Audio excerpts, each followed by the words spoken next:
We have a huge announcement, big life change. We're going all in. Hello, welcome back to our channel. As customary, at the very end of the Costa Rica vlogs, we film a Q&A for you. There's always loads of questions about land, building, the community, everything. So unfortunately this time we didn't get to film it while we're still in Costa Rica. We're back in the UK, but I've still got loads of questions for you. And by the way, last year's Q&A, we answered a ton of questions. We also told you exactly how much we paid for the land and everything. So if you missed that video, we'll link that down below. And stick around in this video because we have a huge announcement, big life change. Basically a lot of what's happening behind the scenes is because of this big decision we've made. So stay tuned for that. But yeah, let's get started. It's great to be back in the UK, by the way. And in the next vlog, we are going on an epic road trip around the UK, so stay tuned for that as well. Yeah, we're so excited to be here for the summer. But anyway, let's go back to Costa Rica. Firstly, there were a lot of questions about, as you see, every week we pick up our fresh fruit and veg at the garden, in our community garden. And there are questions about how that works, how much is allotted, do you have to pay for it? So yeah, so basically we pay an HOA fee, which covers a lot of the communal spaces. Every year we do votes on like, where does that money go? How do we split that up? We're paying workers to maintain the village and everything. And part of that HOA fee covers this farm produce, and we're paying for the farm and the workers and all that stuff. So there's loads of decisions, but what it means is we get this amazing weekly basket of food. The fee is determined on the size of the lot. Yeah. And then also someone asked like, what happens when you're back in the UK or where you're away with your fruit and veg? Still have to pay for it. Yeah, you still have to pay. So obviously if there's someone else staying on your lot, if you have like guests visiting or if you're renting your place, then they get to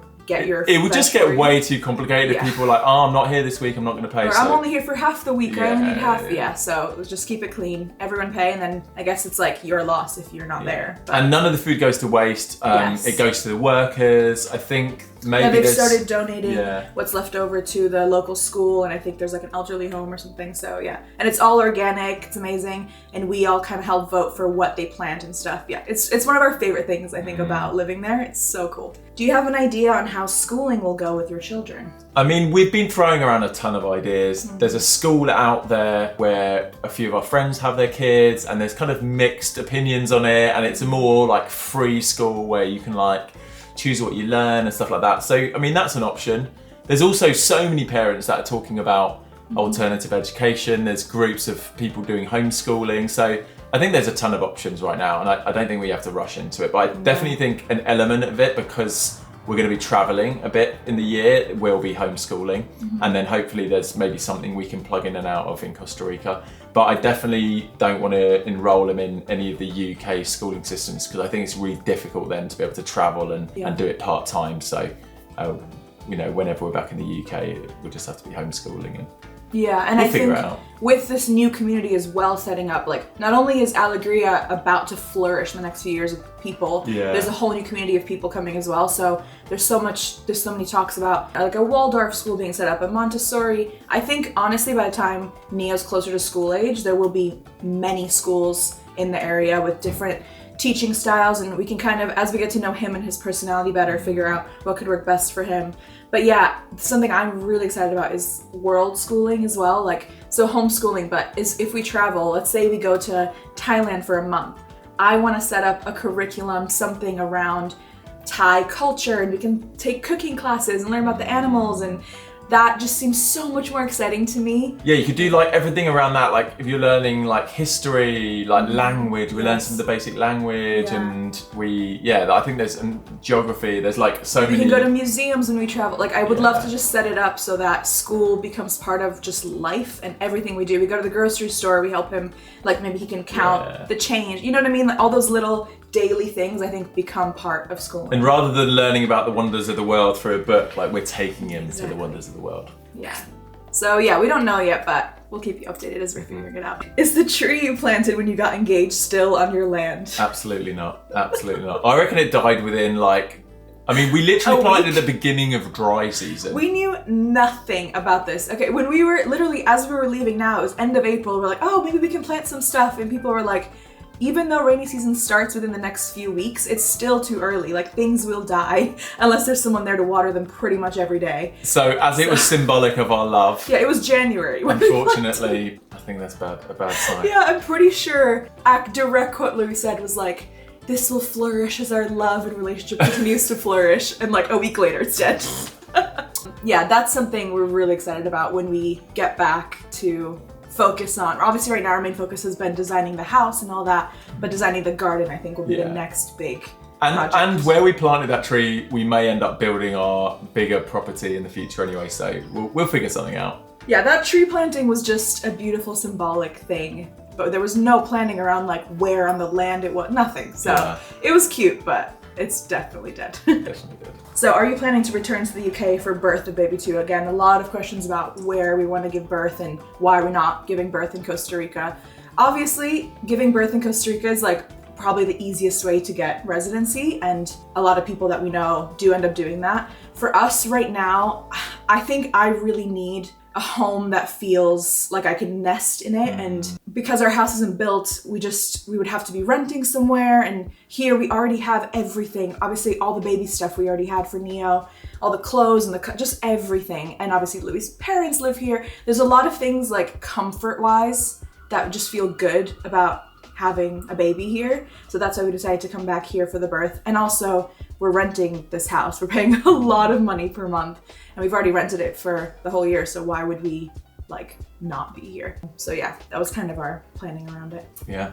And maybe baby number 3 we'll do in Costa Rica, but Yeah, I think we'll it feels good. It feels good for now. Is Aliggria as kind, supportive, and inclusive as we see in your videos? Does everybody get along? I think, obviously, it's not realistic that everyone's gonna be best friends with everyone. There's gonna be, once Aliggria is like full, there might be 300 people living there. As a neighborhood though, it's definitely the most friendly neighborhood I've ever lived in, and I think it's because people aren't just moving onto a street because the location is, like because of the price. Like you're buying into a vision, and I think people have moved to Aliggria, and we've all got a strong common thing that we all share, even though we're maybe from different backgrounds and got other things as well. I feel like it feels like we're kind of this big family versus we're just moving to a random town somewhere and we hope that we'll get on with our neighbors. It definitely feels. Yeah, at the very least, I think we'll know everyone's names and like say hello when we see them at garden pickup or whatever. Obviously, we're not going to be best friends with 300 people. I think people will have like smaller groups of friends that they're closest to. But there's multiple social events a week, so it's going to be way more social for me than like anywhere else. Yeah. So yeah. It's pretty good. Yeah. Will you speak only English to both of your children, or will you teach them other languages? Again, a lot of questions about this, especially with me speaking Bulgarian. I think I've looked into like growing up, raising kids bilingual, and I think if you really commit, for example, a lot of parents like, I would only be speaking to him in Bulgarian for him to really get to know Bulgarian. But Louis doesn't know any Bulgarian, and I think we mainly speak to him in English, realistically like 99% of the time. But if my parents are visiting... 99.9. Yeah. If my parents are visiting, or if we're chatting to them on the phone, or... And obviously my grandparents don't speak any English. He's hearing a lot of Bulgarian, and he's like picking up little things here and there, but I'm not really going out of my way. We have a couple books that I'm like showing him animals and stuff. I think I would love to long-term with Bulgarian, just for him to understand enough that when we visit, he can like pick things up and maybe speak very, very basic. But I don't necessarily need him to be like fluent in Bulgarian. And if he's interested in that as he gets older, I can obviously focus more. It's not a hugely spoken language around the world. Yeah. I don't know how useful it would be for him. But Spanish, when we moved to Costa Rica more permanently, and we get him in some school and we're hanging out with Spanish kids, like I feel like Spanish-speaking kids, I feel like there's going to be a lot of like him very quickly picking up Spanish. Yeah, and again, we already have a couple books. We have a couple toys that like you can switch the language to Spanish. So he's obviously hearing it as we're in Costa Rica and stuff. So he's around it and he's hearing it, but I'm not stressed because I moved to America when I was 9, and just diving into English, I picked it up so quickly, lost my accent pretty quickly. So I think within, like, we're working really hard to learn it. He, within a few months, will be way further ahead from us. Yeah, exactly. How do you deal with animosity or arguments towards your partner in front of your kid? I think it's really important to be real and authentic. I feel like there are moments where we have heated discussions. Luckily, like, we're not like shouting at each other and stuff, like very rarely, if ever. Yeah. And that's like just the exception. But typically, yeah, we might have a heated conversation, and I think for me the important thing is that there's always like if your kid's there and see some tension, that they also see the reconciliation, the conflict resolution, the apology, the hug, and the reassurance that, oh, don't worry, like mum and dad are okay, we love each other.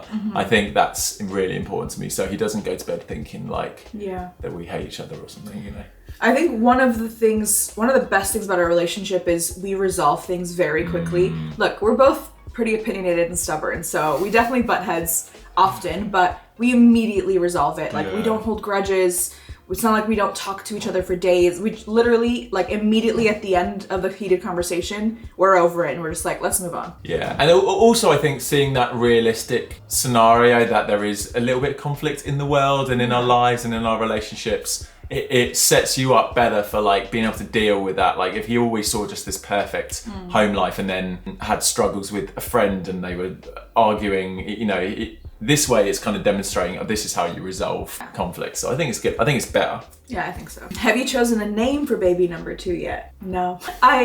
With Neo, it's We got a short list. We have a short list. Honestly, every day I keep going back and forth, and I don't even know the names in there. Yeah, because Neo, we had a short list for Neo, and Neo wasn't in there, and out of nowhere, the name just came to me, and I was like, oh, what about Neo? And Louie immediately was sold. So I'm kind of, part of me is slightly waiting for maybe like the baby will tell me intuitively, and then that might happen again. But if it gets really close to the birth and that hasn't happened yet, then we need to get serious about our short list.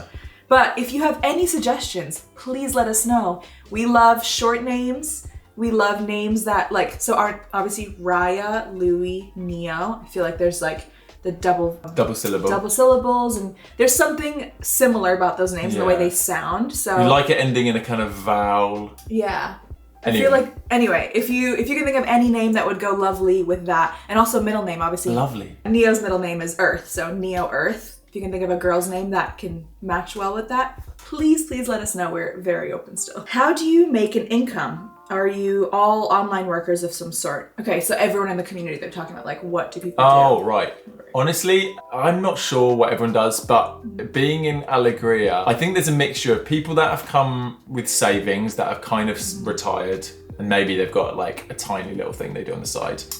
There's people that work remotely, and I'm guessing that's the majority of people. Yeah. Like our age, or like 5 years older or 10 years older. You know, there's like, they're not quite retired, but they're doing more remote work. And then there might be a handful of people that are just doing local work. But again, that's obviously people that have already gotten their residency. Exactly, yeah. You can't just, because we're kind of there as visitors. But I mean, people are making it work. And it's interesting because I had a friend message me the other day saying, we want to go on a holiday, we're thinking of going to Costa Rica, and I was like, and they're like, oh, or maybe Bali, and I was like, honestly, Bali's like quarter of the price of Costa Rica. Like if you're trying to go somewhere and stay in accommodation, and the real reason we chose Costa Rica was like, it's actually closer like than going to Asia for our families, and there's a connection. I don't know, there's a few reasons, but I think it's the most expensive country. It is expensive. So it's like you kind of do have to be making money out there or have a huge savings to like afford to live, because living there is not that much cheaper than the UK or US, I don't think. No. Maybe once we grow a lot more of our own food, it's going to be cheaper, and have our solar set up so we're not paying for energy bills and stuff like that. And once the house is built, because we're paying so much on rent right now, so if we're not, we haven't ever owned together. It'll be cheaper for us. Sure. To stop paying rent. We're like, whoa, this is amazing. But yeah, I think also a lot of people work remotely, and it works really well because the time difference with the US. Yes, that's the other thing. Yeah, that's the other problem with moving to Asia or something. Yeah, exactly. So, but yeah, it's again, this is an interesting question that we could, maybe in the future, we could like do some interviews with people, and because there's people in all different stages of life that have moved to Aliggria, and it's really cool to see how everyone's like making it work for them. When you live in community, how do you protect your boundaries but still live together as a family unit and be in community? I don't have many boundaries, to be honest. For instance, we're living with Beth and Jamarl right now. We're about to have babies together, newborns in the house. It's gonna get there's going to be a breakdown in any boundaries. I mean, it's nice to have our bedroom. Yeah, if you haven't been following us for a while, when we lived in LA, we shared a house first with 8 people and then with 15 people in one house, one kitchen, everything. So we are not as intense on boundaries as maybe a lot of other people are. But in Aliggria, obviously everyone has their own land and their own house. So I think obviously you have your own space. You could easily just not see anyone for a day if you wanted. I would never feel like that anyone could be like overwhelmed by socializing because it's all optional. Exactly. Like obviously if you don't want to socialize with people, you don't need to, but that would be kind of weird. Like why would you move to But you could have community? Like 4 days of the week you're just like in your house, in your garden, doing your own thing. Meditating. Yeah, and then you can like go down to the pool and just see people for half an hour. So everything's optional, and because you have your own house, it's up to you how much you want to go in and out of. I personally want to get back to, and this might be freak people out, but like when I was growing up, you would just knock on people's doors. You would just go over to the house. Yeah. And that's kind of how it was in LA. People would just show up all day, every day, unannounced, no texting first, just pop in. I would love that. I love that. Yeah. Anyway, I don't know if other people feel like that. Everyone else is really like, hell no. What do you miss about life before kids? I would say spontaneity. We are very spontaneous in general, even with Neo, but I mean, we used to, especially before we like rented somewhere, before we lived in one place, we would literally not know where in the world we would be a week or 2 from now. And as much as you can still be spontaneous with kids, there's a difference with that. And then also, I mean, just ultimate freedom. Like you could do anything you want. Was lack of responsibilities for me, You're only really thinking about yourself. Even in a relationship, you could still be like, I just need to go. I'm gonna like go out for the day and do my own thing. You're like, all right, cool, see you later. And obviously having a kid, like the good that comes from it is so worth giving that up. But there are moments. There are moments that I'd be like, it would be nice if I could just leave right now and go have lunch. I remember saying like, what the heck did we do? I know. Before Neo, like what did we do with our time? It was just luxurious. And we thought we were busy. Yeah, we had luxurious amounts of time just to watch shows. We haven't watched shows together in so long. It's one of our favorite things to do.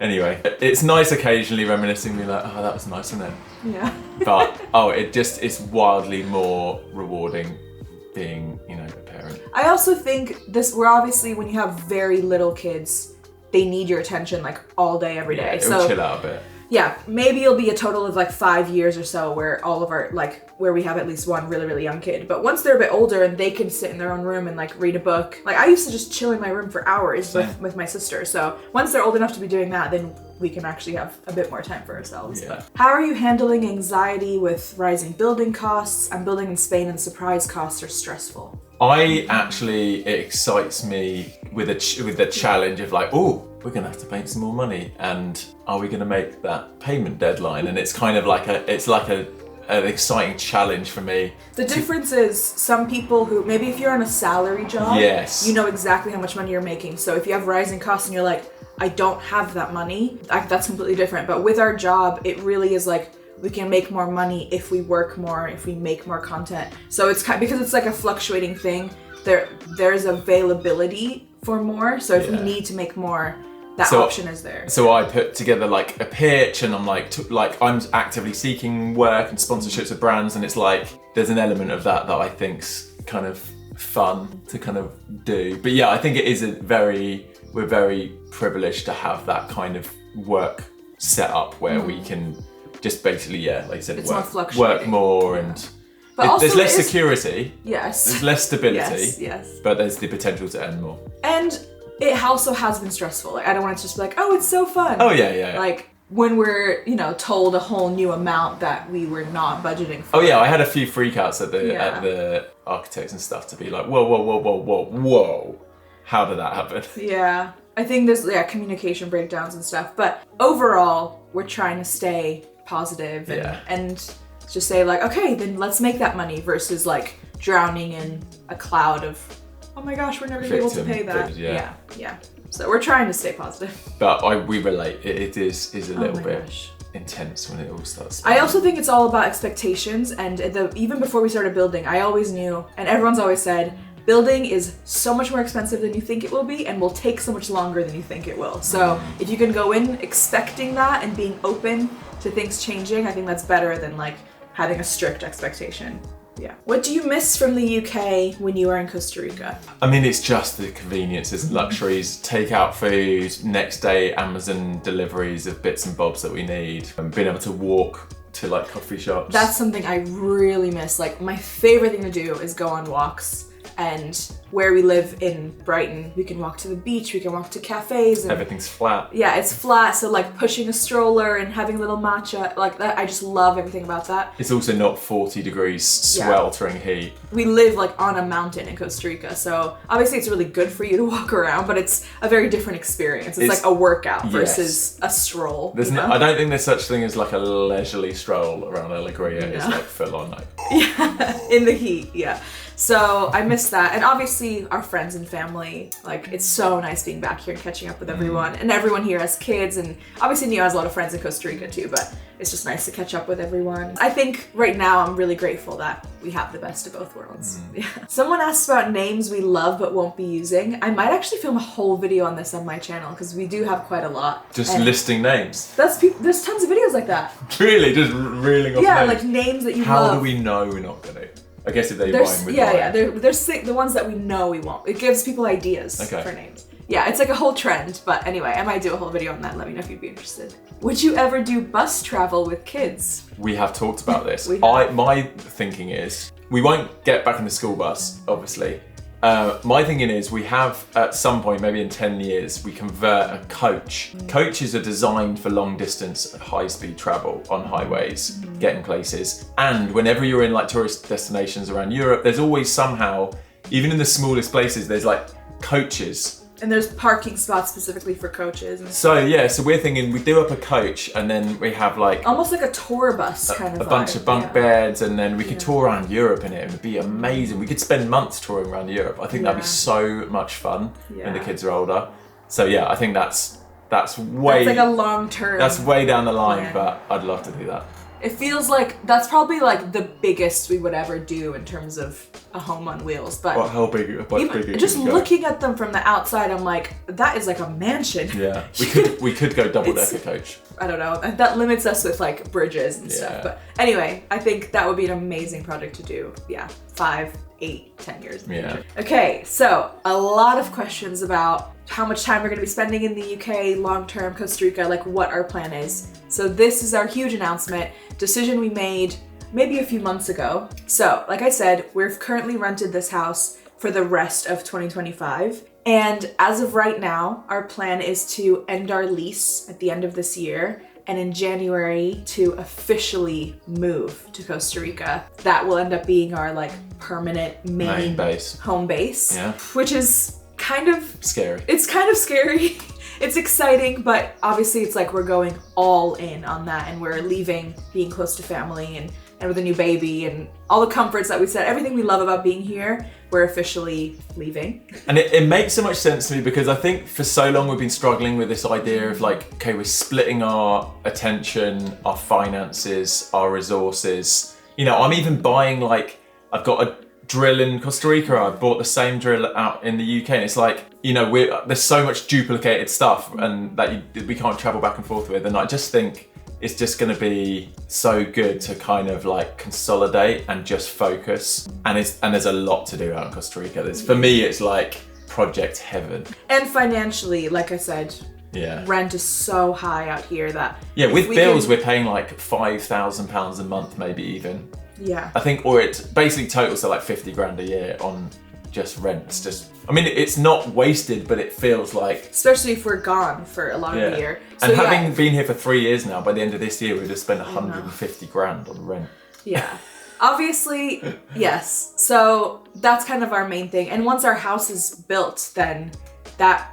like, why would we build a house and then pay rent to live in another house? It doesn't really make sense. So we'll see what happens. Obviously, I think a big thing for me is like, nothing is ever permanent. So we're gonna go all in, we're gonna give it a shot. But But the other thing is we don't love rainy season. So, and right now, like it's literally perfect weather out. I think every summer we want to come to Europe, and it's the best time to be in America as well. So maybe we'll go visit my mom in New York. We might visit friends in LA. We'll definitely come to Europe. So I think every summer we'll travel, and we don't know what that means yet. Is it renting in this area, like an Airbnb for a month or two? We obviously still have our caravan out here, so we'll plan some trips. We might have a coach. I also think long term we might get another, like buy a property. Possibly, yeah. If we have somewhere money. in Europe, Portugal, somewhere that we've talked. I don't know. It's a lot of options. Long term, I think it would be cool to kind of have a base for the summer in Europe that we can rent the rest of the year, and then like Costa Rica is our main base. But yeah, that's kind of the big. So in the next decision. like, where are we now? In the next 6 months, we basically 6.5 months, we're basically having a baby. Yes. Just gonna turn our life upside down. But then also slowly we need to be kind of like minimalizing our belongings out here, figuring out what we want to bring out to Costa Rica, figuring out how we're gonna do that, and probably selling a bunch of stuff. Definitely selling a bunch of stuff. So it's gonna be kind of crazy, and I think it's gonna get wild by the end of the year, just like in the build up to leaving, but that's gonna be fun. I guess we did collect a lot of stuff in LA and then pack that up, but we packed a lot of it into the school bus. But we only had a room full of stuff. Yeah. Now we have a house full of stuff. Yeah. And Neo has so much stuff. We didn't have kids then, so yeah. Well, but I think it's really good, the fact that we made this decision a few months ago. Like, even while we were in Costa Rica, when we were leaving, we were like, let's leave most of the stuff. Like, you left all this out, and just go ahead, because we know we're going back. And yeah, so honestly, so many of the decisions we're making is based around this. And it's just really good to know, like, this is the plan. So yeah, everything we do has to make sense for that to happen. But yeah, exciting. What would you recommend as first step to ditching the conventional life to live your dream? I would say, for me, maybe this is different for you, but I experimented with like, what do I truly need? Like, what's the minimum you can live on? Because I think a lot of people are living a lifestyle or with luxuries that, you know, they're going out drinking, they're getting takeout food all the time, and it's basically that's what you're sustaining by having to get a job and earn money. A lot of my friends would basically work all week and spend their entire paycheck on drinking on the weekends. I'm just like, this is wild. So in my early 20s, I looked at like, okay, do I need a house? Can I live in my van? Can I eat really cheap food? I probably wouldn't recommend that now, but like there's ways to eat healthy and cheap. And like basically like look at lowering what you actually need to live. And then it's way more achievable to then find either remote work or, you know, however you can get more freedom rather than having to be locked into like a lease, a mortgage, a 9-to-5 job. That's what I'd say. We love to every couple of years or so, we kind of do this exercise of like, write out what your perfect day might look like or your perfect week or something. And so let's say, for example, because maybe your dream isn't traveling. Let's say maybe your dream is like to own your own land and grow your own food, but right now you live in the city and that dream seems so far away. Is there any part of that you can start doing now? Can you start growing some herbs in your kitchen, or do you have a balcony and you can grow a few things? Can you volunteer at like a community garden and learn about gardening and stuff? So I guess if you can look at your dream life, whatever it is there anything you can do now that is getting you closer to that versus thinking, oh, well, because I'm not there, because I don't own land, I can't do anything, so I'm just gonna sit here and like be sad, you know? Yeah. There's always something, even if it's like taking a course, so you're learning so that when you do get to that place, you actually have the skills or the knowledge, or there's just so much, and it's hard to tell because your dreams, every single one of you is gonna have a completely different dream from the other person. But if you can write out a list of like what your dream would look like, and then think, what is anything I can do with my time now that is getting me closer to that dream? Okay, the next question's for you. Does Louie have any upcoming road trip projects coming up? I loved the electric moped videos. Well, you are in luck. In 20 days, I am departing on phase 2, the second chapter of the electric moped road trip. I don't know if I ever shared this, but I never was able to import that moped into Italy. There's some weird rules around a UK registered vehicle coming into Italy. So amazingly, the scooter brand new donated a brand new Italian registered scooter to Chocho, Raya's dad. That was the original mission, to to get him a scooter. But it's meant all year I've had this UK registered scooter stuck in Italy, and I thought it would be really boring just to drive it back here. So we looked into it, and Raya's dad, who's now spending a bunch of time in Bulgaria as well, obviously where he's from, said it's going to be much easier to import a moped into Bulgaria. So I thought, well, hang on a second. Why don't I drive it from Italy to Bulgaria and make a whole amazing road trip of it? And I've been like hard at work building a trailer to carry even more solar panels and a bigger battery pack, which is going to allow me to do the whole thing fully solar this time, hopefully. So yeah, stay tuned for that. It's going to be quite a wild adventure. Yeah, if you missed the first one, Louis drove the moped from the UK down to Italy, and his goal was to do it fully solar powered. Yeah. He made it halfway, and then basically... Not even halfway. I did 300 miles of the 1,000-mile trip solar, and then I had to just, because I had limited time, and the same this time, I'm going to try and do the whole thing in 10 days. Yeah. So I just need to cover 100 miles a day. Hopefully it'll be much sunnier. Obviously it's Southern Europe. Yeah. So there's, yeah, and he's got more solar panels. So it's almost like the redemption. Like, can he actually do it fully solar powered? And who knows, maybe I'll fail again, but it'll be a really fun adventure. So yeah, stay tuned. And that will be on his channel, yeah. So if you're not subscribed to Louis' channel, definitely go subscribe. What happened to the UK camper van? The van? The camper van. Oh, yeah, the van we sold to my parents. Oh yeah, maybe people didn't know that. So after the trip where we drove it out to Bulgaria, did that full summer. This was before Neo was born. How crazy is that? Yeah. Then we got pregnant on that trip. No, the following year we got pregnant. Yeah. Okay, so we did the Europe trip. My parents drove it back from Bulgaria, had an amazing time, absolutely loved it. And then did we sell it to them before we took it around the UK? So then anyway, then we were like, okay, we're gonna be gone, we're gonna be in Costa Rica, blah, blah, blah.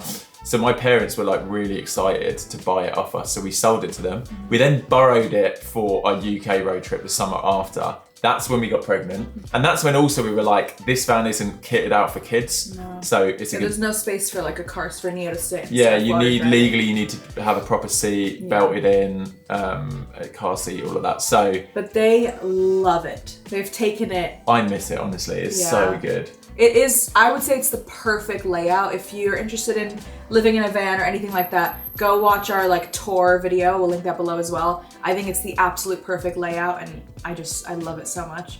But if you didn't know, we have a caravan. So, and that is the next video you're gonna see is us going on a big road trip with that. And that we're still trying to figure out where it's still not perfect. No. We have a lot of like renovating we want to do with that to make it more of our dream layout. But yeah, that's our current like road trip vehicle for the UK/Europe. Okay, what are you most excited about right now? I love this question. In this moment, or in life, I'm just excited about life. I think we've got, I know it's very broad, but I think we've finally found a rhythm that's working.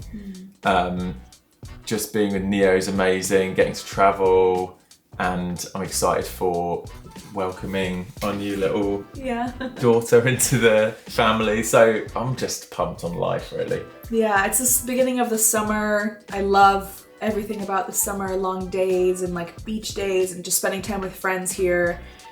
We have one more big trip planned before we like fully settle down, ready for baby. So I'm excited for that, and yeah, just everything.